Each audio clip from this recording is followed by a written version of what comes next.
Bagi proses terakhir yaitu proses Islam di Jawa Barat.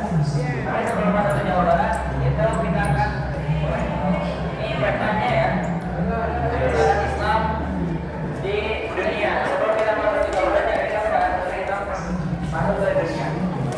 Yang mana pada saat itu sangat dikenal Islam itu menyebar lewat jalur perdagangannya. Di sini ada 3 jalur perdagangan, ada jalur kayu manis, jalur mesra, dan juga jalur parpa. Dan yang hijau ini adalah batas penyebaran Islam. Jadi cukup luas, Islam menyebar di seluruh dunia ya. Baik, kita lanjutkan lagi sebelah sini. Karena calegnya. Baik, di sini ada yang tahu nggak? Islam pertama kali masuk ke Indonesia itu di mana? Itu di Jawa Barat. Kalau di Indonesia di Aceh, betul sekali ya. Islam pertama kali masuk di Indonesia itu adalah di Aceh. Tadi kalau di Jawa Barat betul sekali itu di Cirebon. Karena di Cirebon ada pelabuhan ya. Karena pada saat itu yang digunakan untuk jalur perdagangan itu kan adalah laut ya, jalur laut ya, dalam darat. Itu yaitu dermaga ataupun pelabuhan. Di sini ada replika gerbang Cirebon ya. Ada yang pernah Cirebon tuh? Nah, ini pernah lihat ya gerbang Cirebon. Ini adalah kita bakal pertama kali masuk ke Cirebon. Dan di sini juga ada tokoh-tokoh penting yang mengawali penyebaran Islam di Jawa Barat. Mungkin bapak-bapak, ibu-ibu, adik-adik ada yang salah satu dari kita benar-benar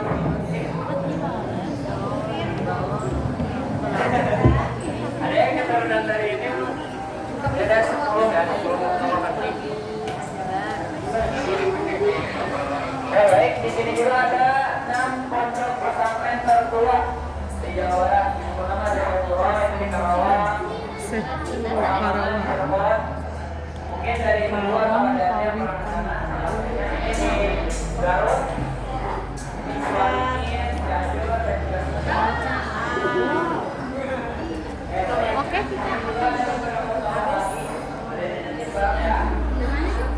Nah, ini ada beberapa tokoh mungkin pernah mengenali salah satunya atau tadi juga ada yang pernah mengenalinya. Di banyak yang kalau tadi hanya 10, ini ada beberapa banyak baik di sini juga baik di sini kita masuki ruangan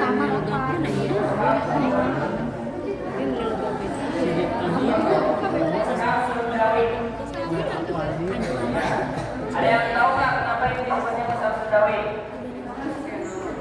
Karena di sini bukan dari bahasa Sunda, tapi ornamen ininya di sampingnya itu setiap halaman itu berbeda-beda. Ada yang dari Cirebon, dari Sumedang. Ini bisa dilihat gini. Ini kan sensornya. Jadi nggak dikenain. Sok, mau dicoba silakan. Sok silakan. Satu orang. Berkiriran. Pintu Al-Quran gitu. paling yang di atas, paling yang di masjid di atas ya. Ini bisa dilihat juga macam-macam ornamennya. Ini sama juga Iya, betul. Dari berbagai daerah. Jadi dari Al-Quran itu, nah ini sebenarnya aslinya ini. Jadi Al-Qurannya itu sebesar ini dan ini ditulis tangan, jadi tidak dicetak.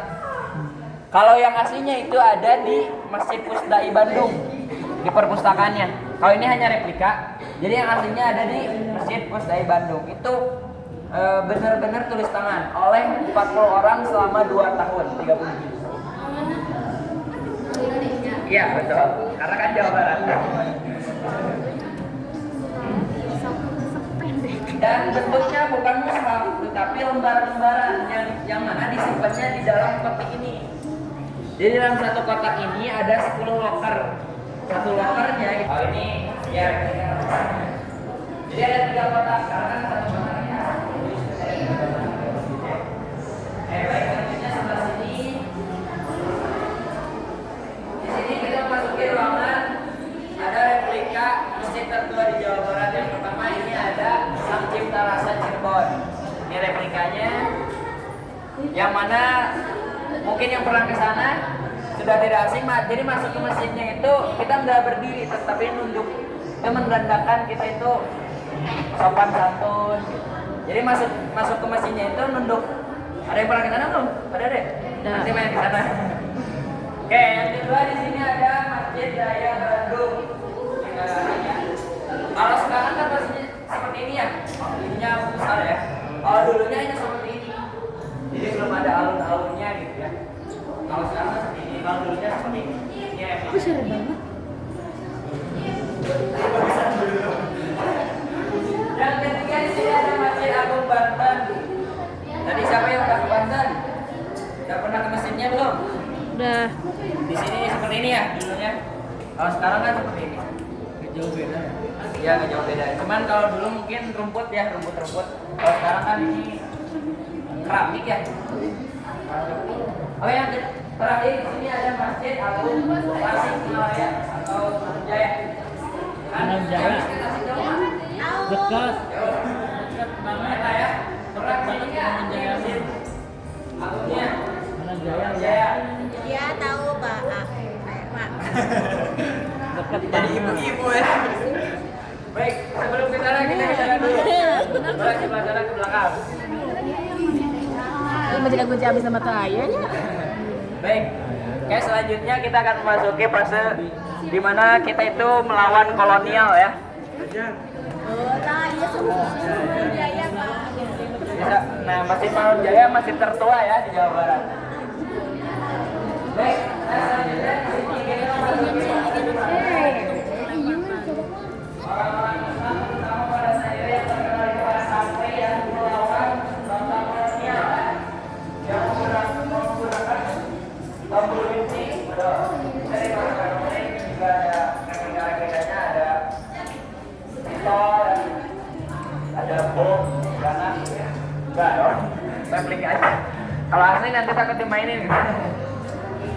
Oke, ini ada bambu-bambu runcing yang mana waktu itu digunakan oleh para santri untuk melawan penjajah. Dan di sini juga ada yang tahu gak ini lampu apa? Lampu apa coba? Patromak ya. Ini yang digunakan oleh para santri dulu belajar tuh pakai lampu ini. Kalau yang kecil apa namanya? Damar. Terang dari ini anak-anak sekarang nggak tahu ya. Ini adalah replika meja belajarnya. Apa ya? Masih ada nggak? Ibu-ibu pernah merasain nggak meja kayak gini? Pernah. Belajar di SD. Nah dulu emang seperti ini ya. Ada apa ya? Cep Sanun. Oke, kita sini.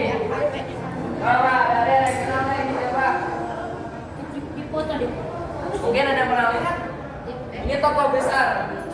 Ini toko besar NU, ini toko besar Muhammadiyah. Ini adalah Kiai Haji Hasyim Asy'ari. Ya, pernah dengar ya? Ini pendiri NU atau Nahdlatul Ulama. Kalau ini siapa namanya? Tahu nggak? Ahmad Dahlan. Oh, kayak dia Ahmad Dahlan itu pendiri Muhammadiyah. Nah, dua tokoh ini adalah dua tokoh besar yang menyebarkan Islam di Jawa Barat. Oke, baik selanjutnya. Oke, ada yang sebelah sini dulu kita mana pikirannya. Oke, di sini kita masuk ke sejarah Universitas Islam tertua di Jawa Barat. Yang pertama itu adalah Unisba. Unisba itu adalah Universitas Islam tertua di Jawa Barat. Paling pertama ada Universitas Islam itu adalah Unisba, Jawa Barat. Yang kedua baru Uninus.